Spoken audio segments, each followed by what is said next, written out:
Dunia menuju pada neraka iklim. Ngeri, neraka iklim. Suhu akan mencapai rekor tertinggi 5 tahun ke depan. Hati-hati. Dan 1 tahun terakhir ini kita merasakan betul adanya gelombang panas, periode terpanas. Presiden Joko Widodo memimpin Rakornas Pengendalian Inflasi Nasional tahun 2024 dan Tim Pengendalian Inflasi Daerah Award di Istana Negara Jakarta pada Jumat 14 Juni 2024. TPID Awards 2024. Selamat pagi, salam sejahtera bagi kita semua. Om Swastiastu, Namo Buddhaya, salam kebajikan. Dalam sambutannya, Presiden Jokowi menyampaikan terima kasih kepada tim pengendali inflasi pusat dan daerah yang telah bekerja keras menjaga laju inflasi tetap terkendali. Pengendalian inflasi.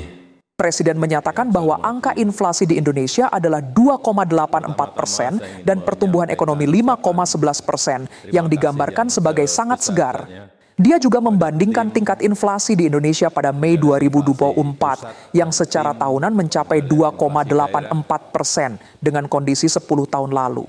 Menurutnya, angka inflasi pada kuartal 1 yang hanya berada pada angka 2,84% merupakan salah satu yang terbaik di dunia. Sehingga yang terakhir di bulan Mei yang lalu, inflasi kita berada di angka 2,84%. Ini merupakan salah satu yang terbaik di dunia. Selanjutnya, penyerahan TPID Award oleh Presiden Republik Indonesia kepada para penerima. Selain itu, Presiden Jokowi juga memberikan penghargaan TPID Award kepada daerah-daerah yang mendorong pengendalian inflasi terjaga di angka 2,84% secara nasional. Meski demikian, Presiden Jokowi mengingatkan bahwa kita harus tetap waspada dan tidak boleh lengah.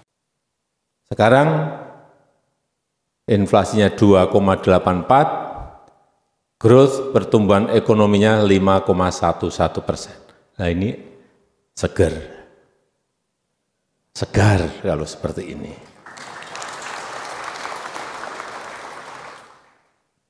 Tapi kita harus tetap waspada, hati-hati, tidak boleh lengah, tantangan ke depan tidak mudah. Saya kira Bapak Ibu semuanya sudah mendengar warning dari Sekjen PBB bahwa dunia menuju pada neraka iklim. Ngeri, neraka iklim. Suhu akan mencapai rekor tertinggi 5 tahun ke depan. Hati-hati. Dan 1 tahun terakhir ini kita merasakan betul adanya gelombang panas, periode terpanas. Di India bahkan sampai 50 derajat Celcius. Di Myanmar 45,8 derajat Celcius, panas sekali.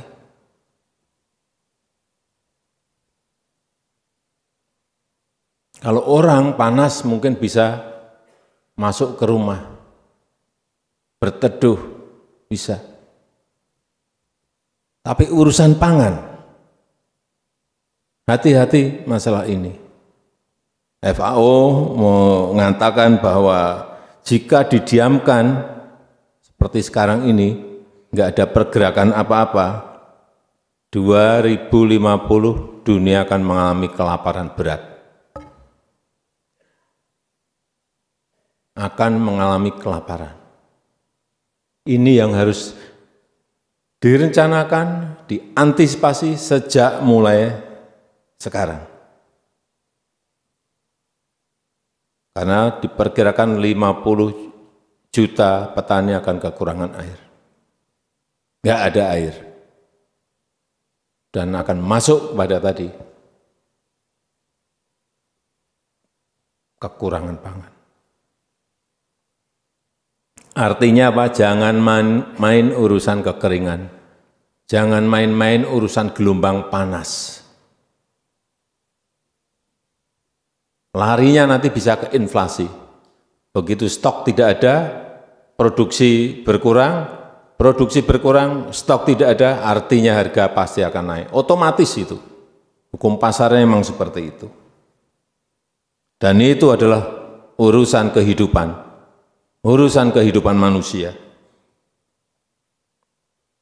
Sekali lagi, begitu produksi karena panas, urusan air enggak kita urus, produksi turun, stok menipis,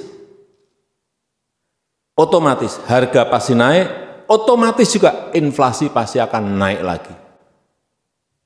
Rentetan ini yang harus diantisipasi, direncanakan, dan korbannya sekali lagi rakyat.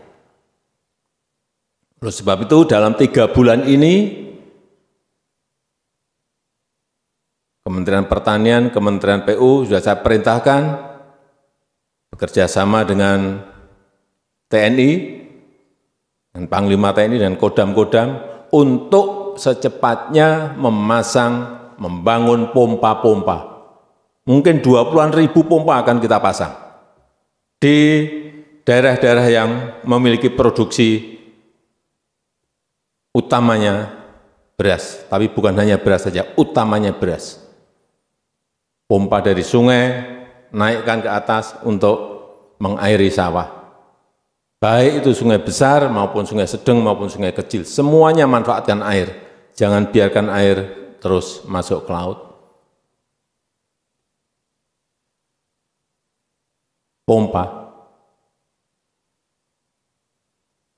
Beberapa sudah dikirim, saya kira ke Kodam-Kodam. Saya kemarin di Jawa Tengah sudah masuk pompanya 1.400, tapi akan tambah lagi. Terutama daerah-daerah produksi. Akan saya cek di lapangan, sehingga betul-betul saat kering karena El Nino, nanti di beberapa wilayah, mungkin di bulan Juli sudah mulai, dan yang masuk ke Agustus, September, Oktober, kita siap, sehingga produksi tidak turun. Itu goalnya. Kenapa dipasang pompa? Meskipun kita dalam 10 tahun ini memiliki target membangun waduk 61 waduk dan bendungan yang sudah saya resmikan 43 bendungan. Tapi air ini juga harus diteruskan sampai ke sawah. Harus ada saluran primernya, harus ada irigasi sekundernya, harus ada irigasi tersiernya, sehingga sampai betul ke sawah, sehingga meningkatkan produksi yang sebelumnya mungkin hanya 1 kali panen menjadi 3 kali panen. Ini yang nanti akan menjaga inflasi kita tidak naik. Yang ketiga terakhir yang saya ingat, sudah saya resmikan waduk Tiusuntuk di NTB, Pak Gub, kemudian waduk Ameroro di Sultra, sudah. Ya, yang terakhir Sepaku Semoy di Kaltim. Nanti setelah ini akan ada yang selesai langsung kita resmikan semuanya. Sehingga sekali lagi saya minta yang menjadi kewajiban pusat, kerjakan pusat, yang menjadi kewajiban provinsi, kerjakan provinsi, yang menjadi kewajiban kabupaten kota juga kerjakan oleh kabupaten kota, sehingga kita betul-betul kerja semuanya terintegrasi. Dan sekarang adalah eranya teknologi, eranya smart system.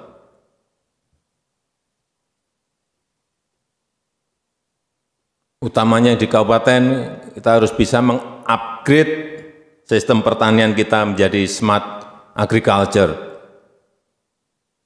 Terutama untuk unggulan-unggulan yang ada di daerah kita masing-masing. Lakukan penelitian, nggak usah banyak-banyak, semua diteliti, nggak usah yang menjadi unggulan satu aja. Teliti, riset daerah.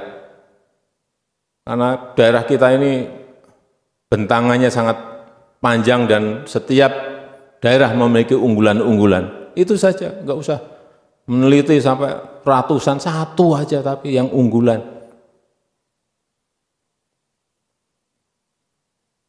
Lakukan riset, buat percontohan, berhasil, copy,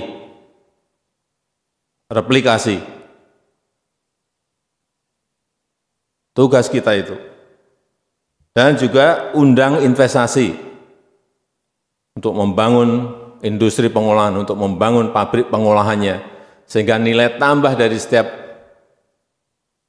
produksi yang ada di pertanian perkebunan kita menjadi berlipat. Bangun juga sistem distribusi yang terintegrasi. Ini sudah dilakukan sekarang oleh RRT. Sehingga betul-betul sistem distribusinya betul-betul terintegrasi. Betul. Saya kira kalau koordinasi pusat dan daerah bisa berjalan, apa yang tadi saya sampaikan akan bisa kita lakukan. Saya rasa itu yang bisa saya sampaikan dalam kesempatan yang baik ini. Dan apa yang sudah kita capai agar kita terus perbaiki sehingga inflasi bisa kita jaga dan produktivitas utamanya di pertanian perkebunan kita juga terus bisa kita jaga dengan baik. Terima kasih. Wassalamualaikum warahmatullahi wabarakatuh.